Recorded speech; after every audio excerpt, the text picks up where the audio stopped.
welcome to What a Scream, the podcast where I, your host, Oh Golly Miss Dolly, chats horror films with a special guest every week.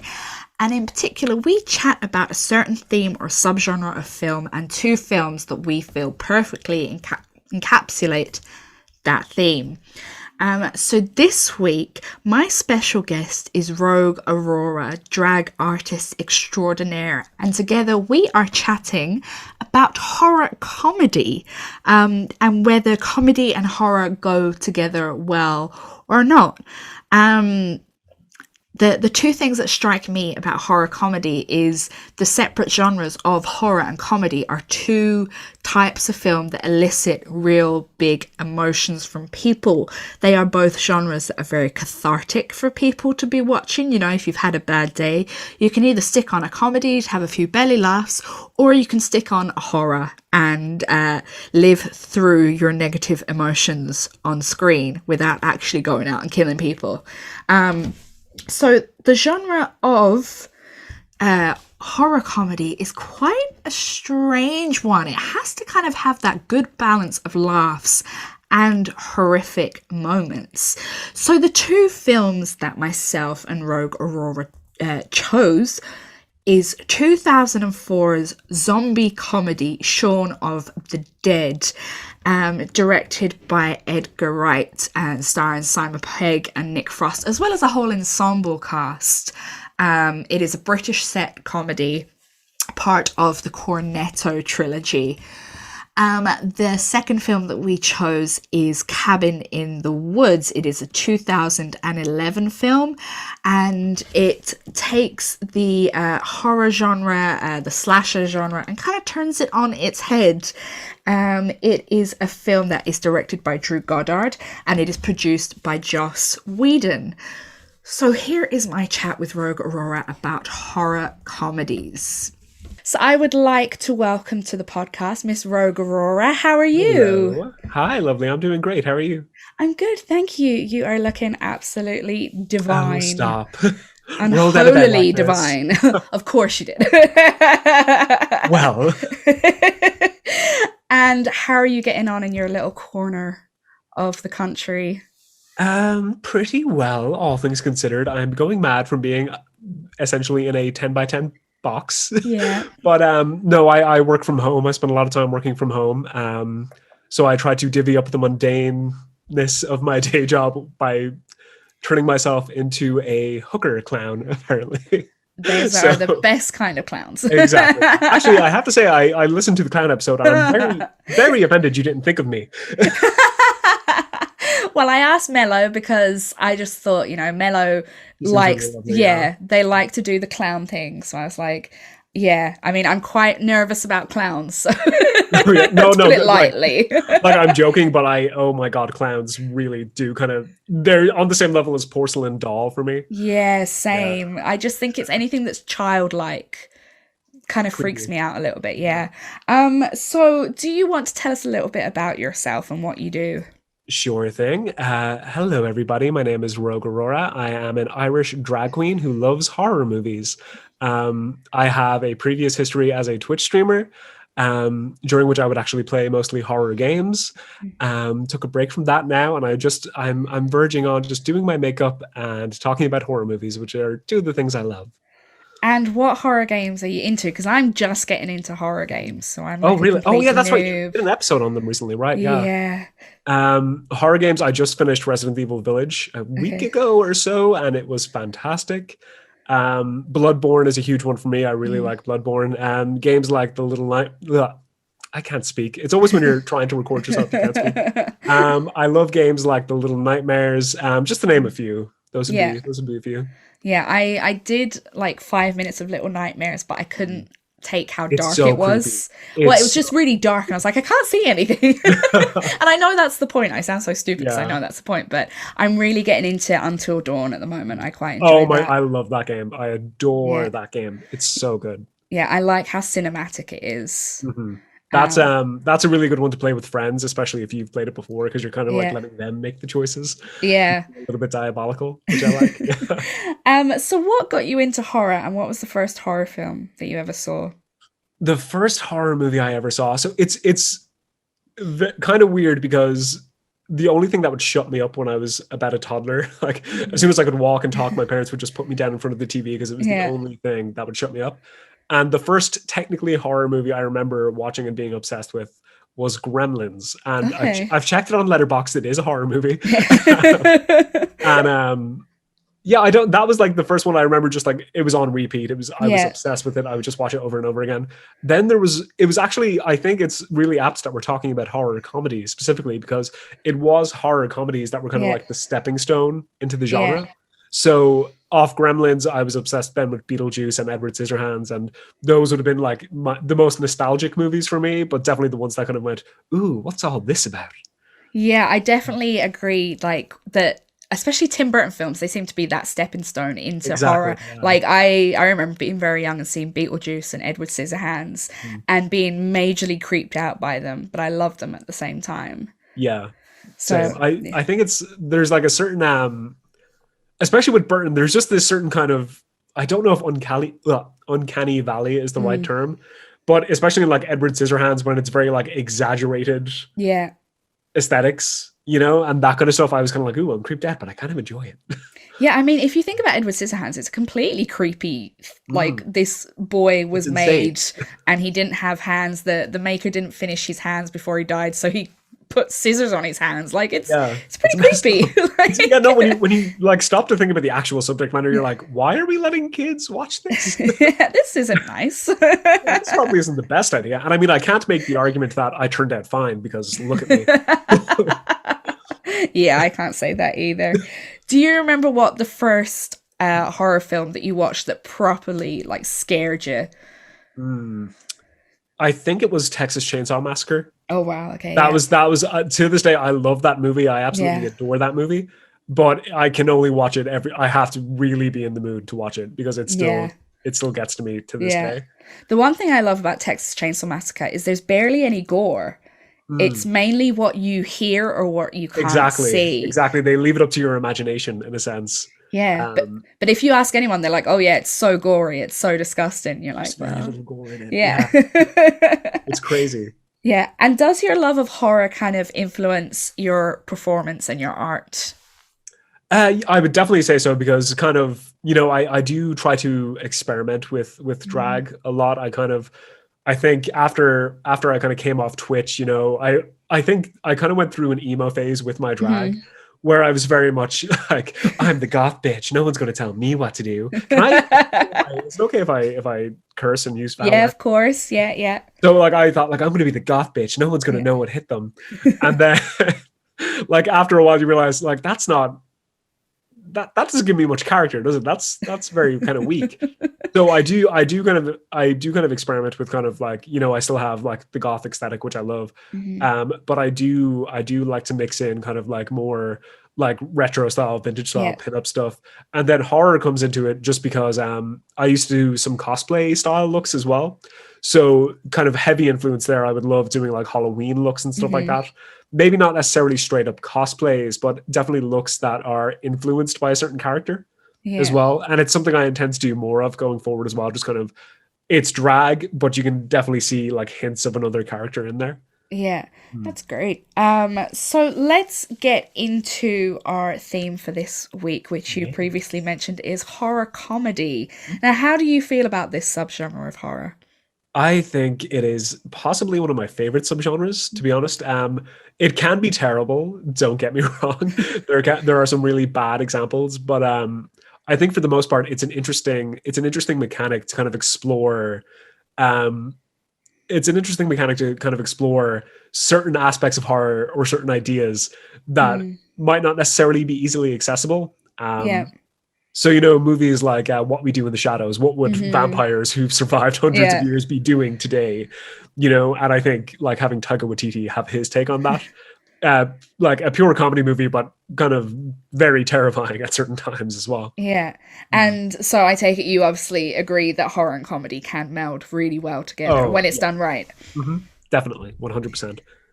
Yeah, for me, it's kind of, I don't know, it's kind of like one of my least liked subgenres of horror. Really? Yes, but when it's done right, I really, really like it. Like, I really like What We Do in the Shadows. I really like Shaun of the Dead and Cabin in the Woods. And I like Zombieland. But when it's done wrong, it's done terrible. And Yes, like, very much I so. just, yeah, it's kind of one that I'm kind of like, about. But I kind of understand why it does go so well together, because horror and comedy are two kind of genres of the film that really kind of exude emotions from people. You know, they're either Definitely, like yeah. laughing their heads off and feeling such joy and funniness, or they're pissed scared and, you know, hiding. So that's why I kind of feel like it does meld quite well when it is done well. Yeah, it's kind of it's they provide contrast to each other, I Mm. think. Um, as I guess we'll find out as we Yeah, discuss the movie. exactly. Yes. So let's start with your pick then. You chose Cabin in the Woods. So would you like to give us a brief synopsis on the film? Yes, I'm going to try to sound academic, and then you're going to realize I'm not very smart at all. Welcome to the podcast. This is me. So, so Cabin in the Woods is a satirical take on the horror genre as a whole. The main story revolves around a group of teenagers who go to the titular cabin in the woods, only to find that they're kind of in the middle of what you would kind of chalk down to something like a government controlled experiment. And we eventually learn that this experiment has much more dire consequences than initially thought. That was a really good synopsis. I've been thinking about it all day. Yeah. So we are introduced to these five kind of college kids, Mhm. and from the very get-go, we think, oh, they're going to be the typical slasher teen characters, but as we find out, they're not. You know, we've got the jock type, which is played by Chris Hemsworth. Yes, a Chris Hemsworth. And we think he's going to be the dumb jock, but he's not. He's actually really smart, and he talks about books. We've got the dumb blonde, who turns Yes. out she's pre-med. We've got the virgin, who isn't really a virgin. And then we have the cute love interest, and then we've got the stoner guy. So very Yes. typical kind of characters.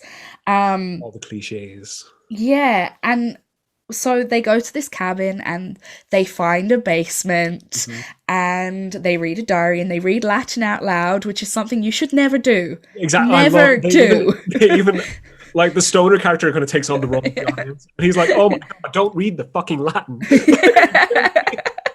Kind of, I'd say he's kind of representative of I can't remember his name now, but the character from Scream, who's giving the meta commentary Oh on what not to do yes, in horror yeah, movies. yeah, Sort of like that kind of role. Mhm. yeah. I mean, this film is very meta, like Scream, but it's a bit more kind of, it's more ironic than Mhm. Scream. You know, Scream still had that like, it's still a horror movie base, but Yeah. this one is like, there's so many layers to it. You've got like the initial horror layer, and then underneath you've got this, as you said, this government kind of thing that are, turns out they are controlling the Mhm. situation and making it so these teens become killed basically Yeah, by they're whichever one they orchestrated. choose. So they chose the Latin book, and that brings up this zombie family to come and kill them.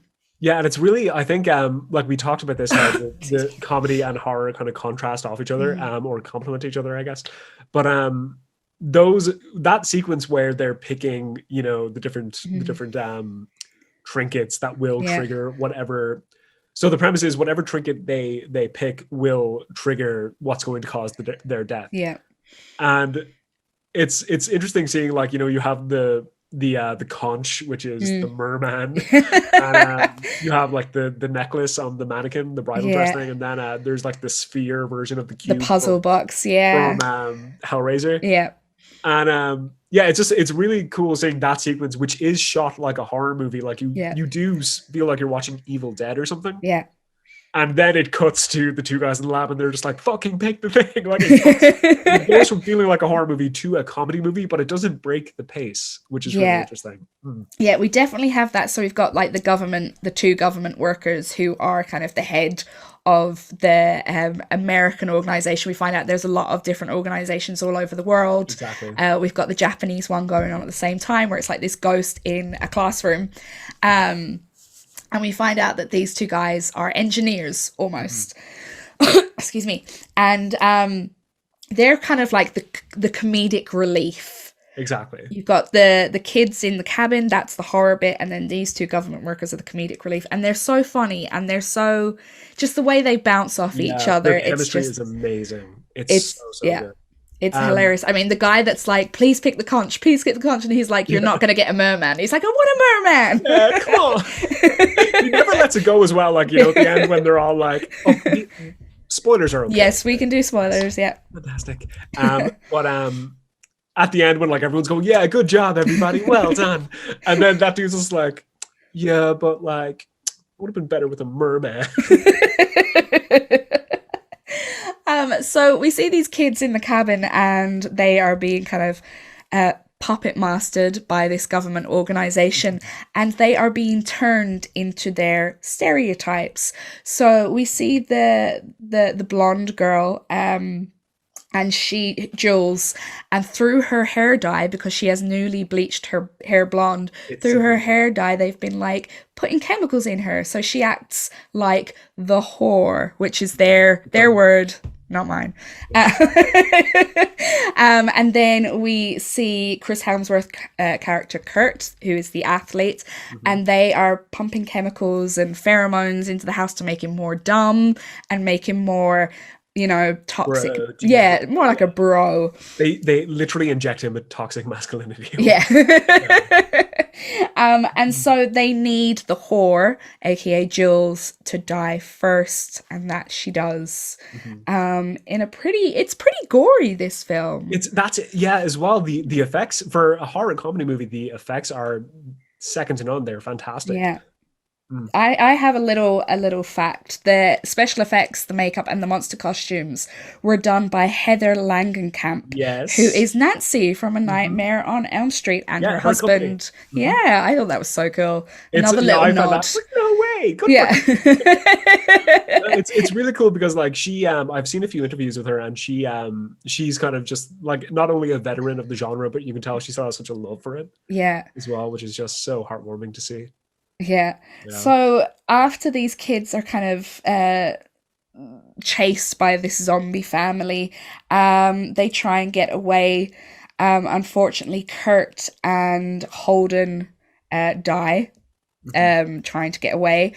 But who is it? Marty and Dana, who is the stoner and the virgin, they come across this government thing and they go down into the lift, and there's all these like holding cells of monsters and And nightmares. every conceivable monster you think you could ever see in a horror movie Yeah, is essentially in this facility, and yeah, it makes for probably one of the coolest shots you will ever see yeah, in a horror movie. yeah, And absolutely. I love watching it. And like I've watched it so many times, and I love pausing when you get to see all the monsters and trying to pick out like, oh, that's from that film, that's from that film, that's from that film. Like I love it. I love it so much. it's interesting as well because I've seen a few people talk about this and it could be considered a prequel to every horror movie ever. Yeah. So like really, because you're not, I know like Cabin in the Woods, I think most people would think Evil Dead straight away. Yeah. And even if you look at the actual set, it looks exactly like the cabin Yeah. from the 2013 remake. But seeing, the Deals version of Pinhead. Yeah. Yeah, he's got buzz They, saws instead of exactly, yeah. pins. Yeah. You No, do I loved kind it. of think this could have been a setup for most horror movies, which is great. Yeah. So then we find out that all of this is done to appease some ancient gods Yes. who need sacrifices, otherwise they come up and destroy the earth.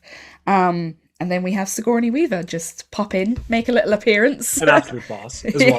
Like she oozes exec energy. She's like, Oh, yeah, she does. I own this building. What of Yeah. it? But ultimately, all hell breaks loose. Mhm. And And it's glorious. it is. It's just, I love this film. I love it's like, we've got like this modern versus old religion, we've got the government versus this ancient evil. Mhm. And another thing I like about it, and just because I'm a massive nerd, is that obviously it was written and produced by Joss Whedon. Yes. And it basically feels like Buffy 2.0. Really? Yes, because like if you look at the government, that's kind of like the initiative. Hmm. And then we've got like we've just got Yeah. like a load of like, even there's a clip of Xander in Buffy, and he's reading Latin aloud, and Giles the librarian is like, never read Latin aloud, and the book goes on fire. And I just thought that was like, there's loads of little like throwbacks to Buffy. Maybe that's just because I'm a It massive might nerd. actually. Yeah, no, because Yeah. I actually I didn't cop on that it was Joss, because I'd watched this movie back in, when did it come out? 2012. So the last time I saw it was like maybe 2014. Yeah. Um, and I completely forgot Joss Whedon had anything to do with it until I sat Yeah. down to watch it again. And even then, I kind of forgot while I was watching the movie. And then when the credits rolled, I was like, "Oh, okay." But now that I'm thinking about it, yeah, like just thinking about like the opening scene where you see the soldier on the roof as they're Yeah. driving away, I'm just like, that is very Buffy. Yeah. Yes. So how do you feel? I've had this discussion before with people on the podcast about Mhm. separating art from artists, I and thought this was especially yeah. Joss Whedon, everything that's been coming out about him, Mhm. and him basically being a piece of shit. How do you feel about that subject? So I do have some very strong opinions on this Mm. subject. And I think I know one of my friends is going to listen to this and give me so much shit for it. But um, so with Joss Whedon's stuff, he was a nightmare to work with on set. He's very Mm. domineering, just essentially just an asshole to people. Yeah. I don't think he's gone as far to like commit SA or anything like that. Yeah. Did I hear anything about that, or that's not I a thing? I don't know. There was rumors of him being kind of inappropriate with young actresses, but I don't think anything's been confirmed. Yeah, so if that's the case, like that makes me uncomfortable. Like I'm definitely Mm-hmm. aware of it when I'm watching a piece of work, but with regards to kind of like I grew up with Buffy, I'm Mm-hmm. very nostalgic for it. It's definitely a piece of my childhood, which is probably saying something again, but it is a case of I think I can separate it, just because if that's the case where he was an asshole, he was hard to work with, but he was one person in the crew. Sure, it's his name on the title, Yeah. but for the actors that I still adore, even though I think I've heard Xander is a bit of a prick as well. Yeah. Um, like for the actors I still adore, like Sarah Michelle Gellar and Mhm. Anthony Head, and you think about all the members of that production. I still think that I can appreciate it and I can still Yeah. enjoy it. However, there is a line with that kind of stuff Mhm. where if you find out the person is a utter monster and there's probably no redeeming qualities, such as Mr. Jeepers Creepers, Mhm. Yeah. then no, I throw that shit in the dumpster. I never want to see it again. Yeah. Even to, I know the big argument is probably Stanley Kubrick with Mhm. Shelley Duvall as Yeah. well. I like The Shining, but I'm that's one I'm on the fence about, whether or not I can enjoy it, knowing that he essentially drove that woman mad. Yeah.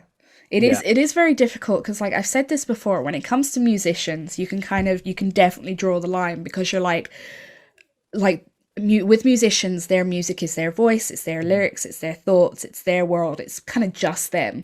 But when Sure. it comes to films, there's so many other people involved. Exactly. I chatted about Rosemary's Baby, and obviously Roman Polanski is a massive piece of shit, and it's hard to like separate that with Rosemary's Baby, because it came out before everything happened, and it was Yeah. the work of a lot of people. It was a novel beforehand. I don't understand people still working with these directors. I Yeah, that's think, where it gets swirly. yeah, once things come out, you should be like, okay, that person doesn't get any more work. Actors and actresses shouldn't want to work with them. Same with like Woody Allen. Why are there still actresses and actors still wanting to work with Woody Allen? And so it can be a bit blurry, and I'd be the same as you with Buffy.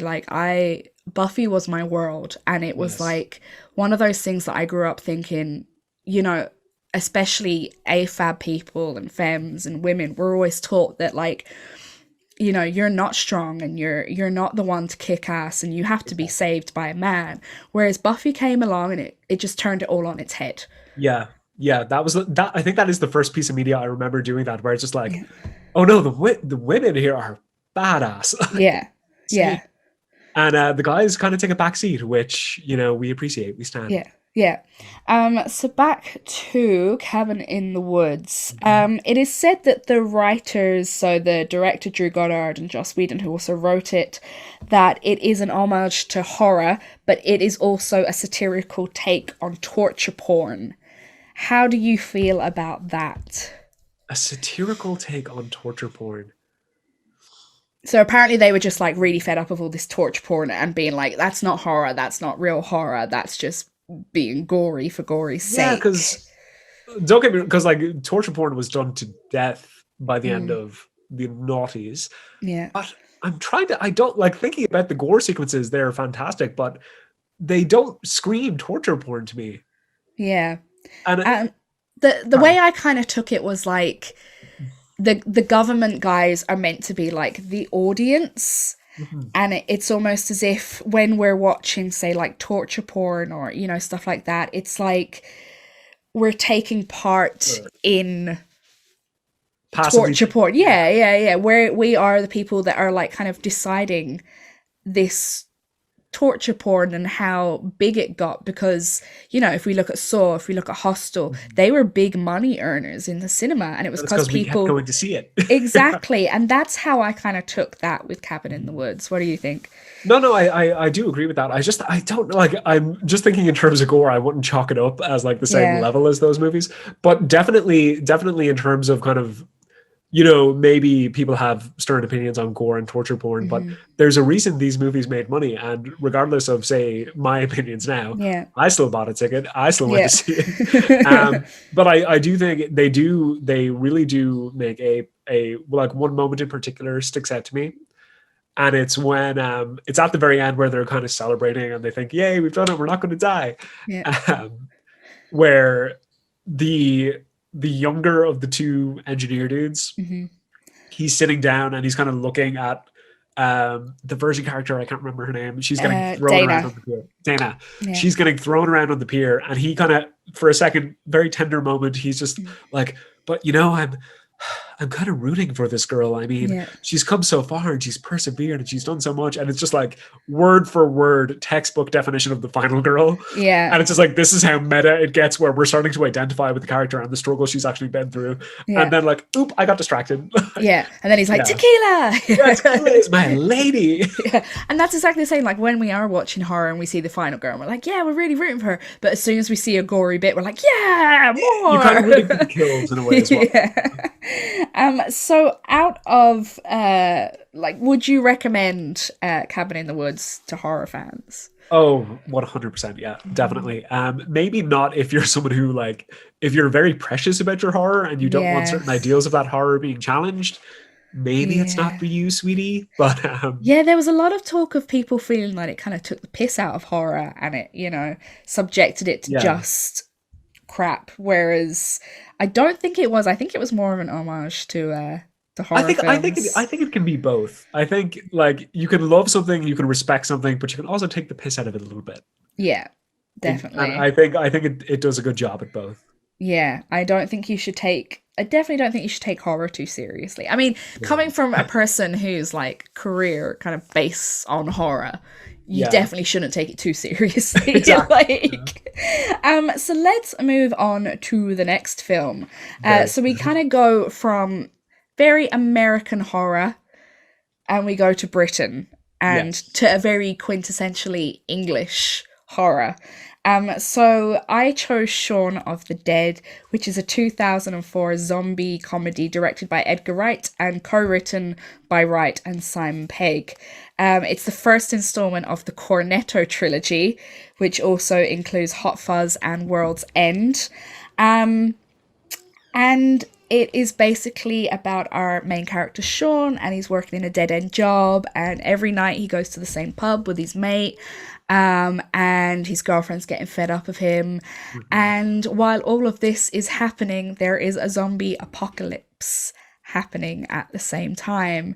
Um, I I love this film, and I've watched it Same. countless amount of times, and for me it is the perfect mix of horror and comedy.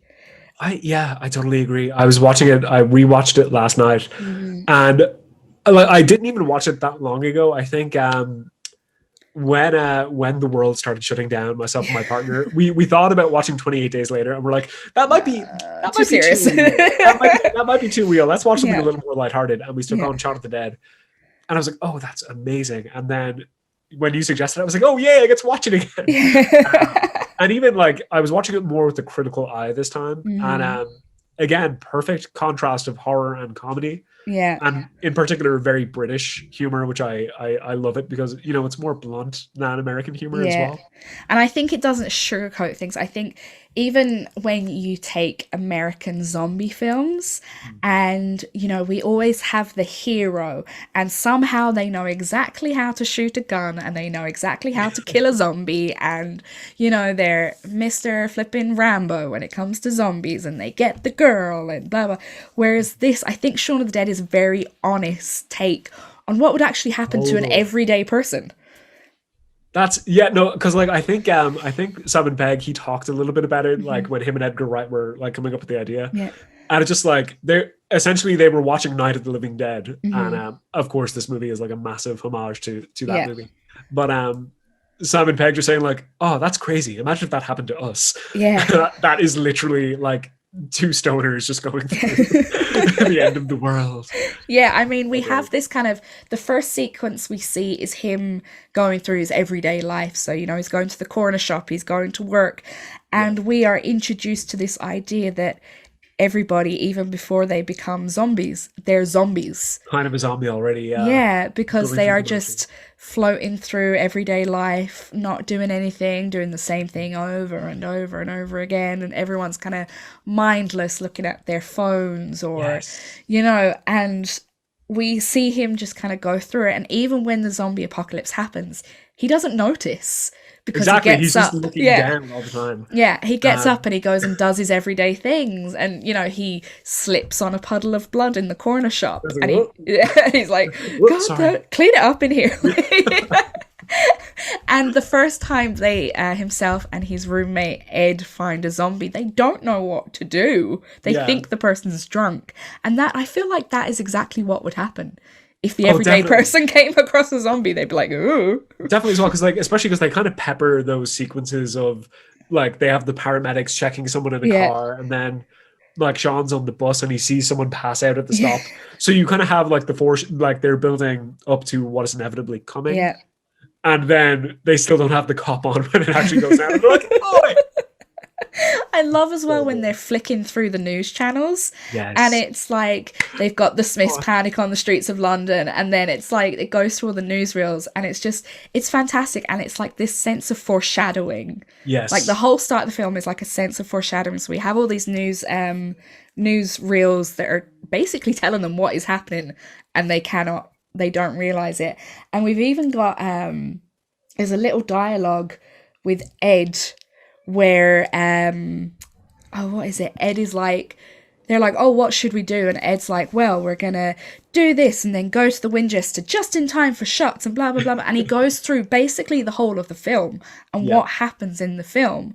And there's loads of other, like there's a bit where their other roommate says Pete, to I think his name yeah, is. Pete, yeah, he Yeah. says to Ed, oh, why don't you go live in the shed? And obviously at And the it's end of the foreshadowing. film that's what happens. Yeah. And I didn't notice it until when I was sitting down to actually analyze the film, and I was like, that is so freaking smart. It's There's so many aspects of it that are just so clever and work so well in so many ways. Yeah, And as well, I think it's really interesting that you can kind of see, like with that kind of humor as well, you can kind of see just it's Edgar Wright's directing style, but he doesn't have it yeah, figured out quite yet. yeah, He kind of has the ideas there, but he's still yeah, working on them, still kind of honing that craft, which I think is really interesting. yeah. Um, and oh yeah, just so many. I love so many things about this movie. Yeah, and there's definitely that bit where you said Edgar Wright is honing in. Is we've got this music, that the soundtrack is based on what the actual characters are listening to. So it's the jukebox in the Yeah. Winchester, and we see that again when he did Baby Driver. Um, Yes. yeah, so this is kind of like a precursor to Edgar Wright's Baby Driver. I love the sound in Shaun of the Dead, especially with that scene with "Don't Stop Me Now" by Queen, and they're Yes. killing the zombies in time to the music, That's and it's apparently. I just think the actors were actually wearing like earphones while yeah. they're beating. To like stay in time, and it just works so well. I It's absolutely adore that scene. it's so funny. It's just it's like this weird juxtaposition because you've got this hilarious scene set to this like really upbeat positive Oh music, yeah, but bashing the shit out of zombies, and yeah, then and an like old pub owner as well who just lost his wife. and apparently that guy was a stunt stand-in for Clint Eastwood, and that he was like 70 years old and they were like bashing the Stop. shit out of him. Yeah. I knew he was 70 years old, and Yeah. I heard that he was like, "Oh, like don't fucking tap me, hit me." Yeah. I didn't know. That's crazy. Yeah. So yeah, I just love this film completely. But how do you feel about the zombie and the horror element in it? So I think it like we touched on it briefly, but it pays excellent homage to Night of the Living Dead, Mm. and it walks a very very fine line between satire and piss take. Yeah. Which I don't think was their intention when they set out to do it. I think they were very much like, no, we don't want to offend George Yeah. Romero. We want to tell him that, hey, we really love your movie, but this is kind of what would happen if we were involved. Yeah. And I think they nail that completely. But they do take that kind of very American style of zombie, Hmm. and in terms of, I guess, turning it British, Yeah. it's so well done, Yeah. and even just the reactions to people being turned during the movie, Yeah. they're peppered in very well with actual emotional beats. Like, this is Yeah. a comedy movie, but oh my god, like that scene with when they're in the backseat of the car and he's all like, Oh, his "I told you." stepdad. Yeah, yeah, And he's there like, you don't have to explain yourself. And Yeah. I was just like, yeah. It is so so- emotional. Yeah, and I think a lot of American zombie films don't have that same emotion. no, very Um, few. yeah, I mean, we see it in like a lot of well, I like Train to Busan is another zombie film with a lot of emotion, and it's so emotional. I think American zombie films don't really do that all that well.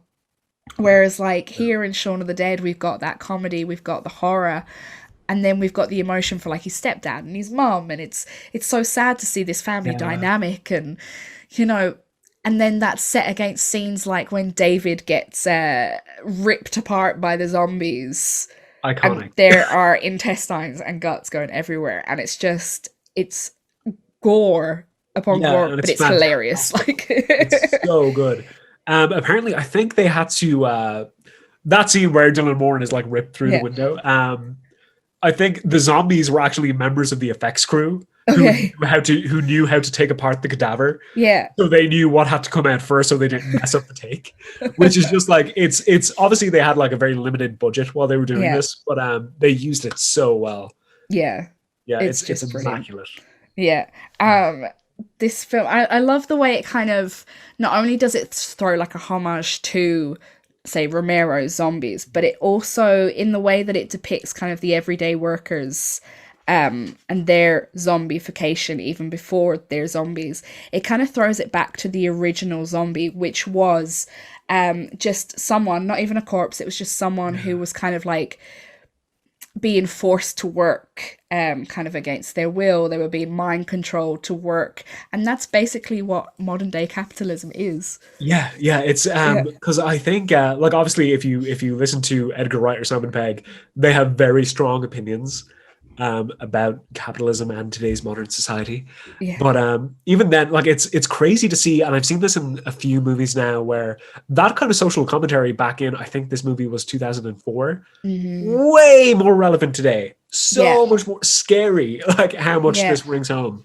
It's Yeah. absolutely insane. Especially when you think about like, well, we know what would happen if when an infection comes and takes people down. Like, we've lived through it, and it's so funny going back and watching this film and being like, oh my god, like, yeah, this would happen. Like, first you think everyday life's just gonna go, and then you see little glimmers of stuff happening, like people falling ill, or you know, the army coming to town, and then all of a sudden it happens. It's scary. It's so like it is reminiscent of Yeah. like the weeks building up to lockdown over here. Yeah. Because like I remember, you see the first few people wearing a mask or whatever, and you're like, that's strange, Yeah. and go about your day. And then like a week later, it's like, oh, we should all be wearing masks now. Oh, Yeah. hi. Oh shit. It's happening so fast. And then Yeah. like, yeah, military presence as Mm, well, like that kind of thing. Very jarring. And definitely not like from the dudes who made Spaced, I probably know. probably not something you're expecting to see. Not at all. So would you recommend Shaun of the Dead to horror fans? Absolutely. Like I think even if like as we mentioned earlier, if you're someone who's like not in the horror, like Yeah. if you don't want your precious horror movies made fun of, um, I think you can probably like if you're very fragile about it, you can skip it. But I think this movie does a great job at paying homage to horror more so than Cabin in the Woods. Yeah. It's very much a love letter to the genre rather than a Mm, piss take. So yeah. I think if you're a horror fan, you'll definitely appreciate it. Yeah. And I definitely think it's a great movie as well for someone that isn't a horror fan. Perhaps if you're a bit queasy Yes. about horror or, you're not that big into it, that it has enough of that comedy in it Exactly. for you to enjoy. Like, Yeah. you don't have to get all the little jokes. There's like that little joke where he's on the phone to his mum and he's like, Barbara, we're coming to get you. We're coming to get you, Barbara.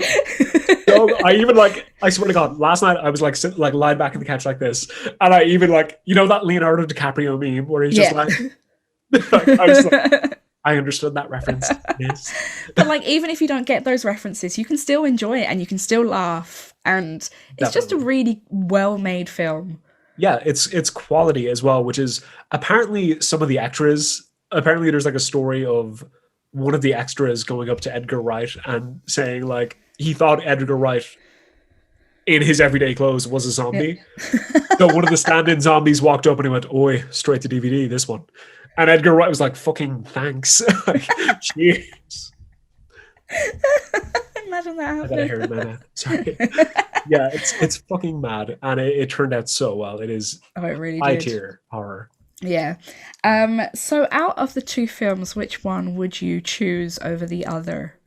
Oh, I didn't know I had to do this. um, I okay, I love them both. This is really hard. know.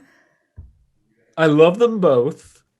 Probably going to go with Shaun of the Dead, Uh-huh. just because I think it's like on a technical level, I think it's a little bit better paced than Cabin in the Woods. Yeah. And I just appreciate the British humor more. So Yeah. yeah, I think I'm the same as you. Like, I appreciate that British humor and I appreciate kind of like I can connect with it because I think yeah, that's what would actually happen. exactly. Yeah, that's Oh, we know it's it would like happen. Yeah. it's like I know lads like that. Yeah. I know people like that. So Yeah. it rings it like I've seen a few Irish horror movies where it's Yeah. that same kind of thing where I'm just like I know those people. Yeah. Like, and obviously Yeah. like we're so close to England as well. Like just yeah, Yeah. I think it I'd rings go the with that ring. as well. So before we go, I always like to ask my guests, what is your favorite horror film? I was listening to your podcast before and I was excited for this question because if you had asked me 1 week ago, I Mm, would have said The Thing, John Carpenter's The okay. Thing, which I adored. It's an amazing movie. But I watched Suspiria for the first time last week Okay. and knowing absolutely nothing about it, and I went into it and I would only describe it as a whole ass vibe.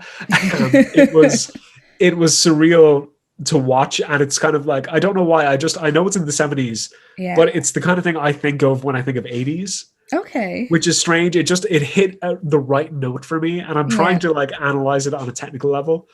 Yeah. Vibe is just the word that comes back up for me. It's just a vibe, and I absolutely adore it.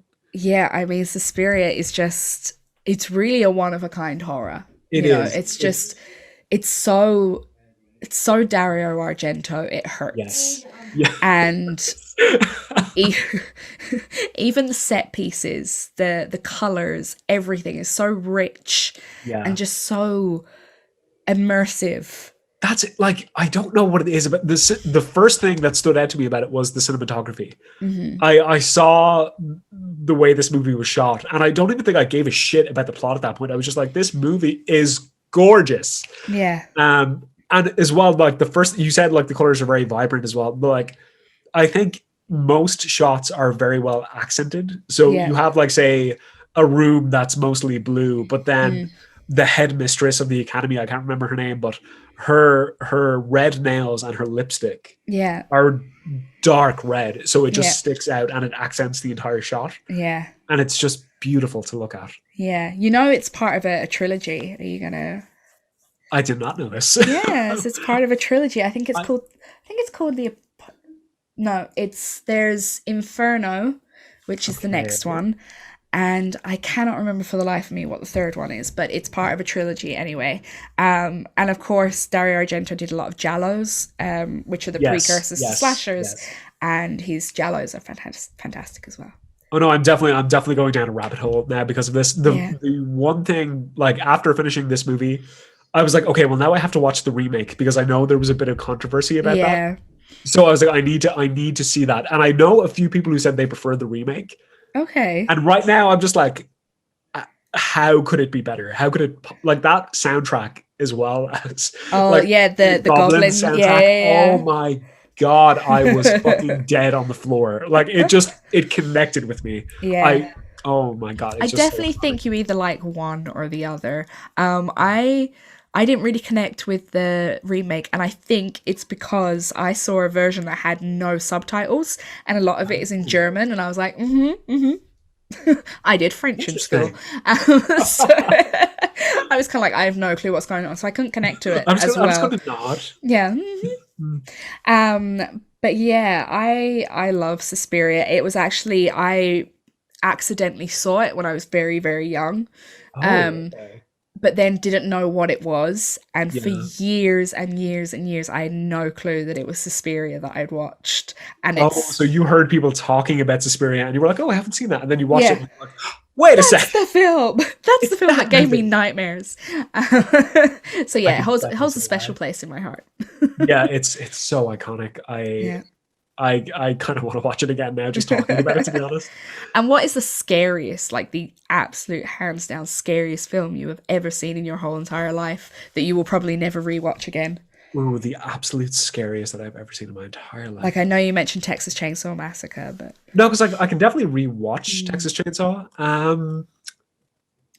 I'm trying to think. There's been movies that have been like they've been scary, but I don't want to watch them just because I don't think they're good. like they're not like enticing enough for me Mhm. to go back to them. Um, if I'm going really far back to my younger years, when I was about 12, I watched Wolf Creek. Okay. And that, now, granted, I have not seen it since I was 12, so it might not be the case. But that movie was so scary. I was like, I hate horror movies. I hate. Who would watch this? What kind of masochistic fuck would want to sit down and watch a horror movie?